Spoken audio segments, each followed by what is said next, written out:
Vou passar então para o Dr. Carlos César, que é nosso presidente do Instituto Voto Legal. Está virtualmente conosco aqui. Bom dia a todos. Muito obrigado, senador Exalci, pela oportunidade, pelo convite. E, na sua pessoa, cumprimento todos os presentes. Manifesto a satisfação de ver colegas técnicos como o Amilcar Brunazzo, o professor Pedro, que estão conosco nessa jornada já desde o final da década de 90. E é muito bom ver o Senado tratando esse tema. E volto ao início da sua fala, de que nosso propósito é um propósito construtivo, de uma discussão técnica que se pretende construir, né? E o Parlamento, sem dúvida, é o melhor lugar para que a gente possa definir novos caminhos para que o nosso sistema possa seguir as melhores práticas que temos visto a nível internacional. Eu vou fazer a nossa apresentação com essa perspectiva, procurando mostrar quais são os pontos principais aos quais a atenção precisa ser dada, comentar um pouquinho o que acontece em outros lugares e fazer poucos comentários aqui sobre o nosso contexto. Eu vou compartilhar aqui uma apresentação.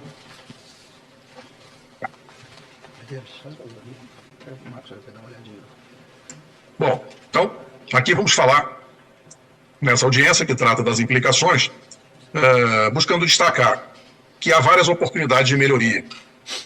E as oportunidades de melhoria, elas estão em diferentes pontos de um sistema eleitoral. Na governança, na segurança, na certificação independente, na fiscalização, na contagem pública, na totalização e nas auditorias que devem ser independentes. Faço as palavras do colega engenheiro Amilcar Brunazzo, minhas palavras, concordo perfeitamente com o que ele falou do ponto de vista da essencialidade da auditoria independente e que nunca foi efetivamente praticada. A nossa agenda, então, vou falar quem é o Instituto e procurei dar destaque nesses pontos: segurança da informação, contagem pública dos votos, o registro do voto impresso em papel. Estamos trazendo aqui uma proposta nova para o sigilo do voto. Vamos destacar a importância de utilizar o ecossistema brasileiro de certificação digital. Vamos pontuar tanto a auditoria de funcionamento da urna quanto a auditoria dos resultados. E destacar que os partidos são responsáveis por fiscalizar, na forma da lei. E quero fazer um breve comentário sobre o efeito Dunning-Kruger, que eu acho que é pertinente aqui, que é um comportamento psicológico. Então, o propósito do Instituto é estudar melhores práticas e melhorias de sistemas eleitorais, não só o do TSE, mas sistemas eleitorais em geral. Temos trabalhado aí com outras entidades de classe que têm seus sistemas eleitorais, que buscam o Instituto. A gente tem um canal no YouTube, que volta e meia publicamos alguma coisa, e eu sou engenheiro formado no ITA e tive o privilégio de liderar a equipe que desenvolveu e fabricou a urna eletrônica inicial lá em 1995 e 96. Cabe um breve comentário: aquela urna tinha voto impresso, foi assim que ela nasceu. A primeira especificação de urna eletrônica feita pelo TSE tinha a impressão de um comprovante de voto para fins de auditoria do resultado eletrônico. É um tema interessante de ter essa perspectiva. Em primeiro lugar, é fundamental a gente falar de segurança da informação, da gestão da segurança da informação.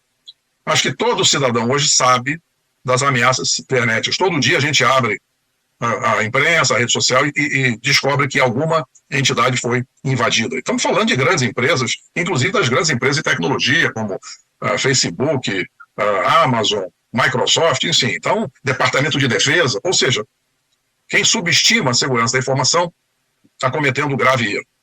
Outro ponto que é muito importante, às vezes a gente vê falar em eu fiz o teste público de segurança, eu chamei pessoas para analisar a invasão de fora para dentro. Que, claro, é importante, esses testes de segurança são importantes, mas não se fala da invasão interna. E a invasão interna é, de fato, a grande ameaça. Quase 70% das invasões de sistemas em todas as organizações, elas nascem dentro das organizações. Por isso é que toda organização, incluindo a administração eleitoral, tem que ter implantado um sistema de gestão de segurança da informação. E não basta implantar, esse sistema tem que ser certificado na norma de segurança da informação. Qualquer profissional que trabalha na área sabe disso. Então, cabe de fato ao Senado, que acompanha o que acontece na administração eleitoral, garantir que esse tipo de ação é de fato tomada. Tanto a implantação do sistema de gestão de segurança da informação, quanto a sua certificação por órgão independente. Isso está nas normas de recomendação do Tribunal de Contas da União. Acho que merece, inclusive, depois convidar especialistas, eles são muito competentes lá no Tribunal de Contas, conhecem bem esse tema. Então, é o primeiro tema que eu gostaria de pontuar. O segundo tema é a contagem pública dos votos. Isso é consenso a nível internacional. Nós vimos agora na eleição da Argentina, ou seja, esse é um processo que evoluiu a nível internacional e é necessário, de fato, garantir a contagem pública dos votos e fazer isso de forma distribuída, de tal sorte que não exista um ponto central de controle que possa interferir.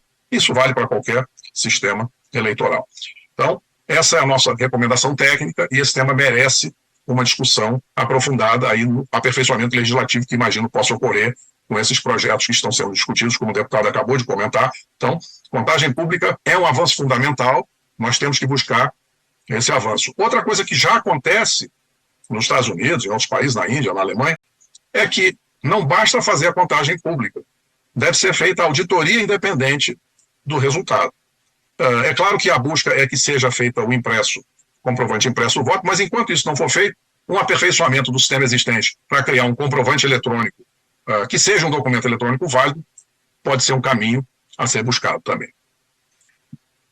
A garantia do registro do voto impresso em papel merece destaque específico porque esse tema se tornou consenso mundial. Como bem destacou o Amilcar, né, na Índia, na Alemanha, a Corte Suprema, inclusive, da Alemanha considerou o sistema eletrônico inconstitucional, e eu listei aí alguns sites americanos, mas nos Estados Unidos hoje, de uma forma abrangente, nos centros das universidades, nas entidades independentes, seja no Verified Voting, no Brennan Center, no Carter Center, que teve aqui observando as nossas eleições, todos esses institutos que estudam o aperfeiçoamento dos sistemas eleitorais têm um amplo consenso de que deve haver um comprovante impresso do voto, de tal sorte que o eleitor possa confirmar um voto que foi materializado, que foi devidamente registrado e que pode, então, ser contado a partir da contagem pública e possa ser recontado quando isso se mostrar necessário em função de uma análise estatística dos resultados.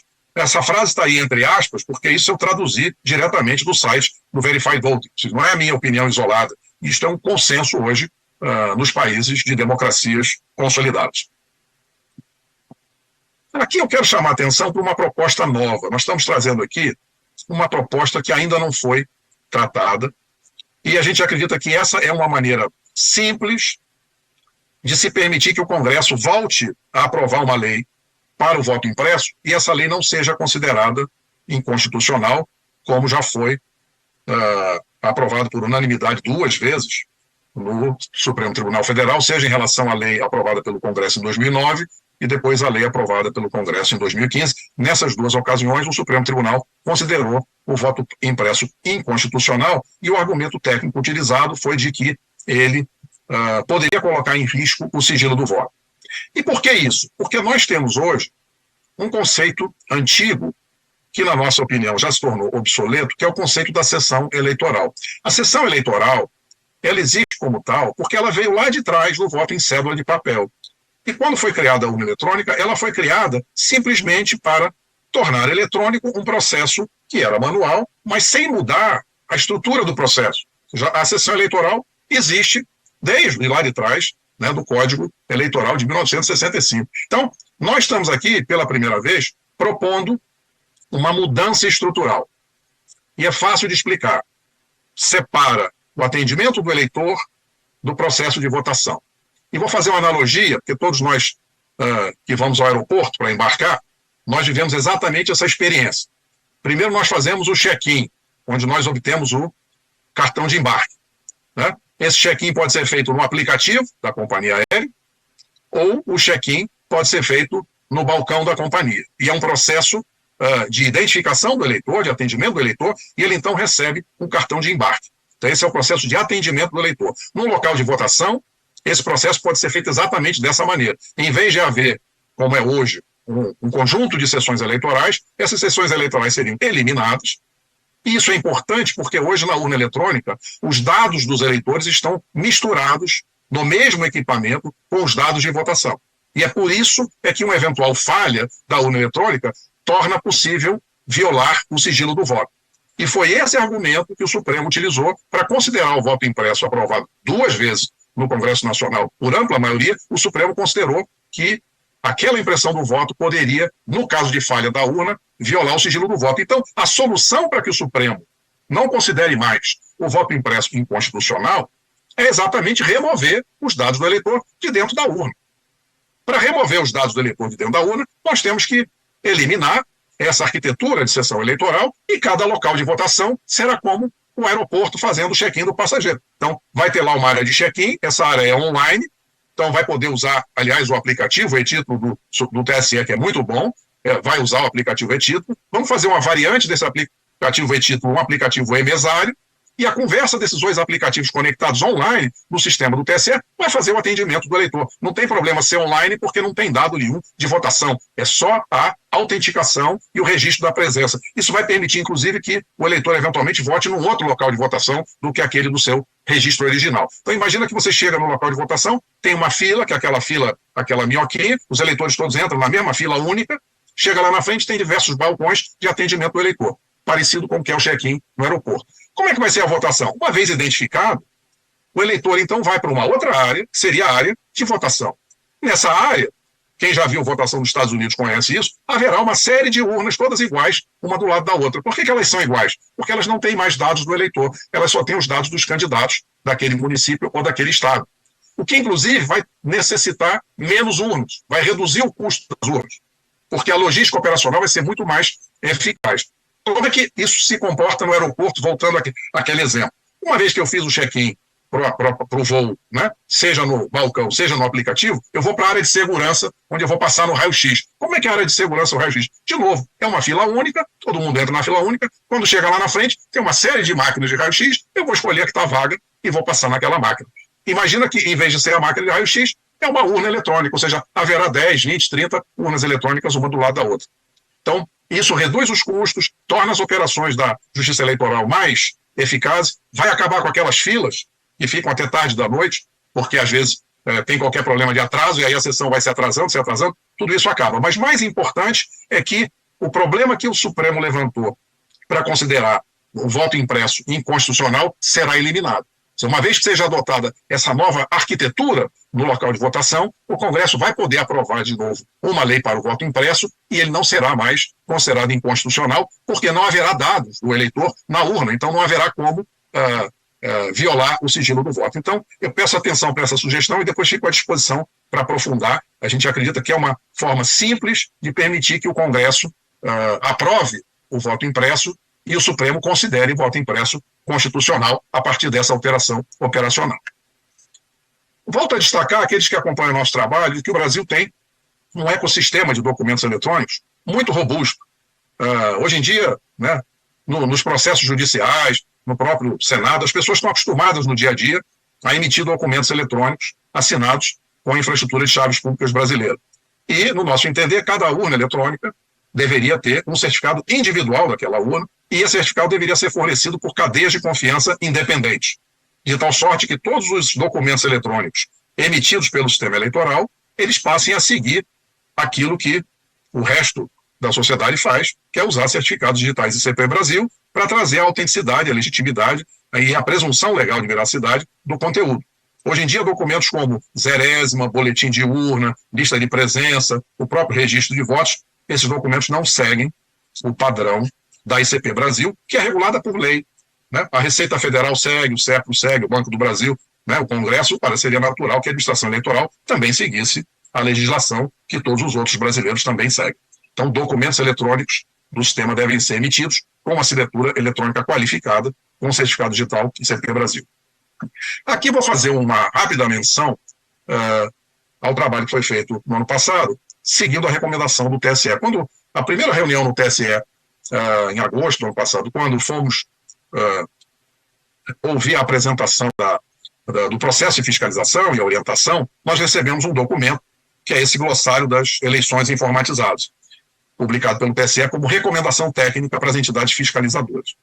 E esse documento destacou que o log da urna é o elemento de auditoria importante para os partidos políticos e demais entidades fiscalizadoras. O texto desse slide eu extraí do documento do TSE. Então, isso aqui é uma recomendação do TSE. Esse texto não é meu. Bom, para dizer que, de fato, todo equipamento eletrônico de missão crítica, ele deve ter um log que registra todas as suas atividades.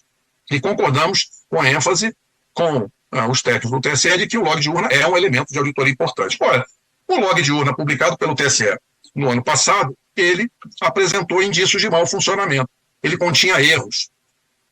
Ou seja, esse é um processo que precisa, então, ser tratado da forma técnica. É necessário que, havendo um log e havendo erros no log, que naturalmente indicam que alguma coisa não funcionou bem, que se tivesse funcionado bem não teria dado erro, esse processo possa ser verificado dentro da esfera técnica, sem que isso gere qualquer polarização política. Então, achei que era interessante mencionar o tema. E aí, nós temos duas sugestões. Uma é que, da mesma forma que quaisquer equipamentos eletrônicos profissionais precisam ser certificados por um laboratório credenciado pelo Inmetro, isso é a nossa legislação, ou seja, a balança da padaria, ela tem lá uma etiqueta certificada pelo Inmetro. O celular, o computador, o roteador Wi-Fi passam por certificação da Anatel. Estava aí o colega Xará Carlos Baigorre. De fato, a Anatel faz um trabalho muito bom. Nessa área, com certeza, a Anatel pode contribuir com a administração eleitoral. Por quê? Porque a Anatel tem um processo de certificação extremamente sofisticado. E como é que funciona? Eles credenciam, são laboratórios credenciados pela Anatel, que normalmente são laboratórios credenciados pelo Inmetro.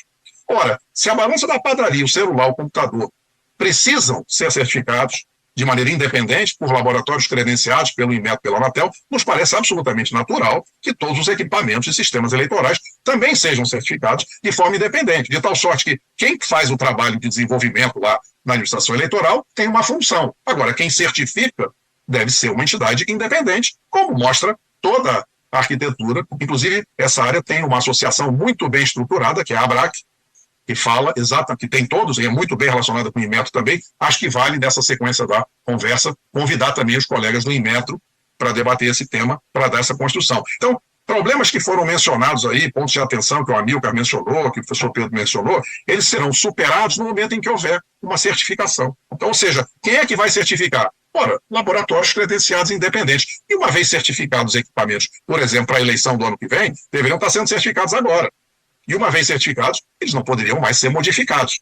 Eles deveriam ser exatamente aqueles equipamentos. Na Anatel é assim. Ou seja, se eu trago um celular e eu quero eu falo isso porque a minha área, telecomunicações, eu atuo nessa área há muitos anos. Então, vou trazer um produto novo, um celular, um roteador Wi-Fi. Para ele ser comercializado, para ele ser importado, ele tem que ter sido certificado pela Anatel. Se mudar lá o programa, ou mudar o chip e não for certificado, a lei proíbe a comercialização. Ora, o mesmo rigor de exigência de certificação deve ser naturalmente aplicado ao sistema eleitoral. Existe hoje na lei uma auditoria de funcionamento da urna eletrônica que é prevista na lei, e a lei fala em votação paralela.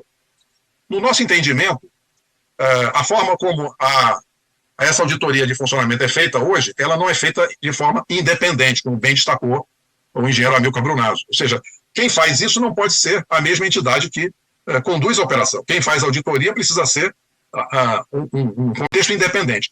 Aqui nós também trazemos uma proposta nova, que é para a gente conseguir fazer a auditoria de votação paralela pelo eleitor nas eleições já no ano que vem, fazendo com aquilo que já existe disponível. Hoje em dia já existe disponível as cédulas de papel de contingência. Ou seja, é possível fazer uma votação paralela e em cada sessão eleitoral que seja selecionada para auditoria, utilizando as cédulas de papel lá existentes. Isso é uma sugestão para que a gente consiga fazer uma auditoria do funcionamento da urna antes da transformação do sistema, que ocorrerá naturalmente com o aperfeiçoamento ao longo do tempo, com nova legislação que poderá surgir. Então, o eleitor chega na sessão eleitoral que foi selecionada, ele vai receber uma cédula de papel, que é a cédula de contingência, e vai votar. O eleitor vai votar simultâneo, o eleitor vai votar paralelo, ele vai votar na urna eletrônica e na cédula de papel. E quando retornar, vai colocar a cédula de papel numa urna de lona. E os resultados dessa urna de lona seriam contados na própria sessão eleitoral para comparar com o resultado da urna eletrônica, e assim se consegue fazer uma auditoria de funcionamento da urna eletrônica de maneira bastante simples, usando aquilo que existe disponível hoje. Então, é uma ação de melhoria, de aperfeiçoamento, que vai trazer confiança e é possível fazer no curto prazo. Lá fora, nos Estados Unidos, na Índia e outros países, já existe o conceito de auditoria de limitação de risco, que é uma auditoria independente que é feita por amostragem estatística dos resultados. Evidentemente, para fazer isso é necessário que exista o comprovante impresso e que seja feita a contagem pública. Em determinados estados, nos Estados Unidos, por exemplo, na Geórgia, se o resultado de uma eleição majoritária mostrar uma diferença menor do que 2% entre os dois candidatos que saíram na frente, a lei já determina uma recontagem. E lá a recontagem é possível porque a cédula é de papel. Então, naturalmente, que o comprovante impresso ele é necessário para que se possa fazer auditorias de limitação de risco, e isso também já é consenso em democracias avançadas. Aqui eu queria finalizar lembrando o seguinte: hoje, a lei eleitoral existente, que é lá de 97, desde daquela aprovação dessa lei, está claro que o agente principal para fiscalizar são os partidos políticos. Já houve alguns partidos que fiscalizaram, o PDT, sob a coordenação do Amilcar, fez isso várias vezes, o PSDB fez aquela auditoria, mas aquela auditoria só foi feita após as eleições, não foi feita antes e durante, e teve a auditoria feita pelo PL no ano passado, toda seguindo esse preceito legal. E aqui está muito claro que a lei determina aquilo que o Amilcar descreveu, que quem audita, que é o partido político, ele pode constituir um sistema próprio de fiscalização. Ou seja, quem define qual é o sistema para fiscalizar não é a entidade auditada. Quem define como é que vai fiscalizar é quem audita. E a lei diz que quem audita é o partido político. Então, sem nenhuma alteração de legislação, utilizando a legislação que existe hoje, gostaria de certa maneira, sensibilizar os parlamentares de que já existe previsão na lei para que os partidos façam auditoria. E como nós estamos vendo nessa auditoria, nessa audiência aqui, sem nenhuma modéstia, o colega Amilcar, o professor Pedro, eu, o pastor também, enfim, nós temos muita experiência nesse assunto e não estamos sós. Existe hoje um universo de profissionais no Brasil, já citei a ABRAC, que tem experiência, ou seja, os partidos podem fiscalizar as eleições com o sistema próprio, trazendo tecnologia de última geração, evidentemente, desde que a autoridade eleitoral concorde. E aqui uma reflexão.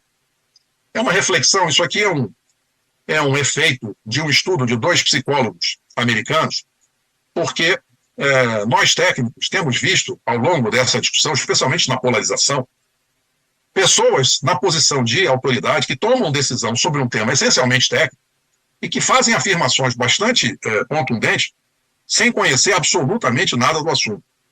Isso é um comportamento psicológico já identificado, ou seja, eu quero agradecer, aqui para finalizar, senador, e parabenizar a comissão por fazer esse debate, porque esse é um debate técnico, ele tem que ficar na seara técnica. Não adianta a gente chamar juristas renomados, médicos renomados e outros profissionais renomados que não sejam especialistas da área, até porque eles subestimam os requisitos técnicos, que é o contexto em que esse tema precisa ser discutido. Esse tema precisa sair da esfera de polarização política, de disputa entre partidos, e vir para a esfera dos técnicos que conhecem o tema. Agradeço mais uma vez e fico à disposição aí para perguntas.